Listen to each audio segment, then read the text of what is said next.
did some more fleshing by like hanging it over the 2x4 and just going at it like that, getting some more of like the fat off.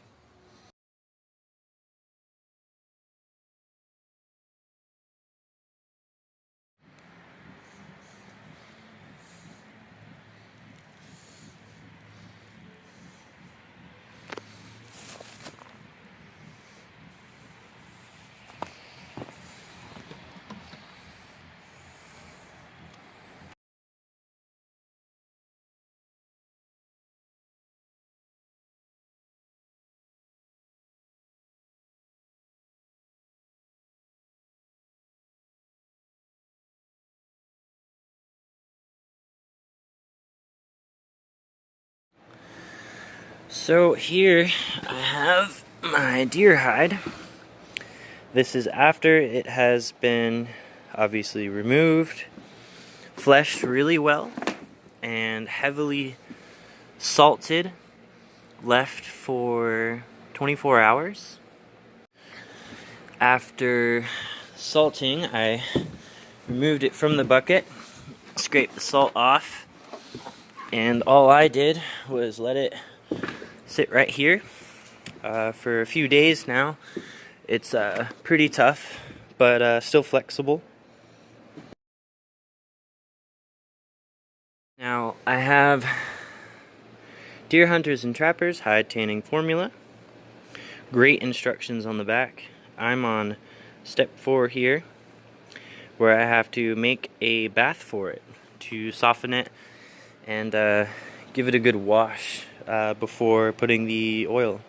So after the step of making the salt and water mixture of a pound of salt to 2 gallons of water, I got my hide in here with the brick to weigh it down, and I put the hide in there after I let the water cool a little bit, and yeah, it's supposed to sit 6 to 8 hours. I had it timed for 6 hours, so we'll see.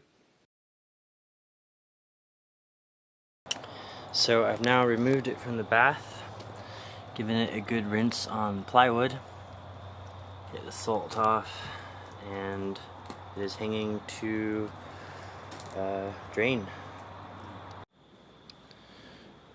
So a friend of mine suggested that I put it on one trough so water doesn't gather in the middle. I liked the suggestion, so here we are.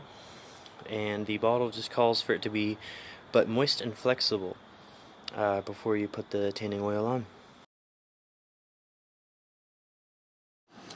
Alright, it's now the next morning. I've taken it off of the sawhorse, as you can see. Brought it upstairs here in the barn. I have it laid out. This is the formula. Now the formula calls for it to still be flexible. As you can see, it's still really super flexible.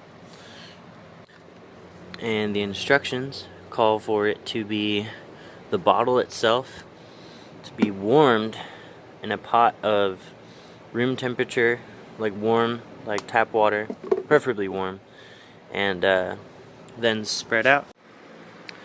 So as you can see, got it all rubbed in.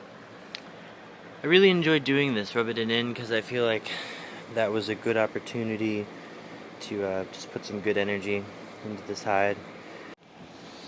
Now after that was applied, it calls for it to be folded in half, left for 12 to 16 hours. As you can see, I took care on the exposed points to kind of almost fold them back over and look like they were stitched together. Here we have the one holy part that you can't really hide. Yeah, we're gonna give that 12 to 16 hours, and then we'll be able to unfold it and let it dry openly. Alright, I've opened it up after the 12-16 hour period. Made sure the tanning oil is rubbed in again real good. And now we give it 2 to 3 days. See you then. So, anyone else that decides to do this just for comfort to show you what I'm experiencing. This is about a day later. This is what it's like. Still flexible, darkening up a little bit, but looking good. And to add for future knowledge, after another 2 or 3 days, these darker parts, pulling it and breaking it is going to bring like a white dried spider web look, and that's what we'll be going for after the oil's done.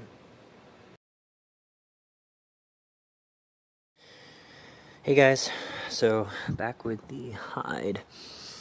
Got a little bit of dryness here, but it's been cold weather, so I think what I'm gonna have to do is give it several days to really dry out properly. Alright, and you see the little white parts on the pelt there. Little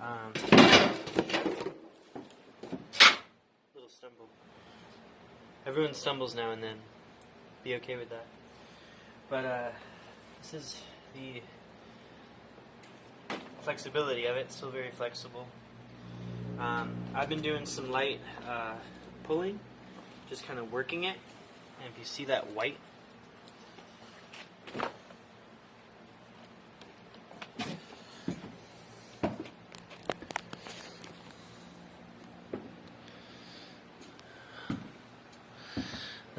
there is where I've been pulling it apart. Eventually we're going to want the whole thing to look white. Got to give it another day. It's stiffer than yesterday for sure, but we're going to give it a whole other day. I'm going to keep pulling on it and slowly working it to where the whole thing looks like that white there, and that's breaking the little skin fibers apart. Hey guys, so October 9th was when I originally set this out with the oil on it and opened it up. It is now the 14th, so you got about 4 or 5 days. Mind you, it has been cold here, and you can see from the white that I've been coming back and pulling. You can see here where it's stretching a little bit. It is getting a little dry on some parts. Like this part here feels pretty dry and solid. This is the butt area. This has been like the thickest part. But yeah, I might take it to the tree soon and start rubbing it like that, and I'll have a video for you. So when you get it around the tree, you want to just like wrap it around. Get like a good fold where you can pull and go back and forth, and that's where you feel that stretch as it goes around the tree.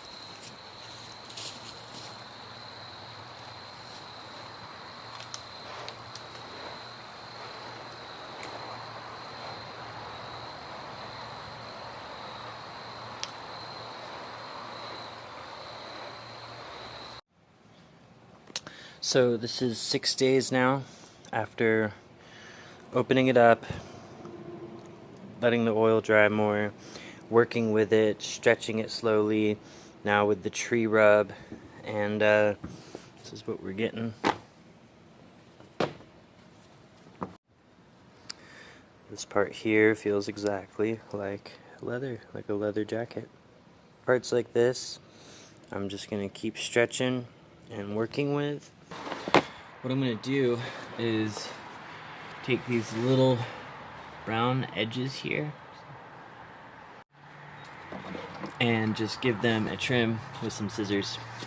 And these last remaining parts with heavy blue right there, I'm gonna see about taking a little steel wool or sandpaper, which the formula does say that it's okay to do after a certain extent of it drying. Hey guys, so I had the rug here overnight with the skin up under the fan here, and it looks like it's drying a lot more, like a lot better. Feels really solid, really good. To add, after a night under the fan in the room, the oil is pretty much gone. Feels nice and soft on the fur. So this is about 8 minutes going at it with a butter knife. So I more or less just went ahead and basically refleshed it. I used these knives, just went over it, nice and white. Conclusion video. October 3rd is when I received the hide from my friend that hunted it and skinned it. It is now the 18th, so it's been a 15-day process. And that is one of the processes of turning a deer hide into a rug.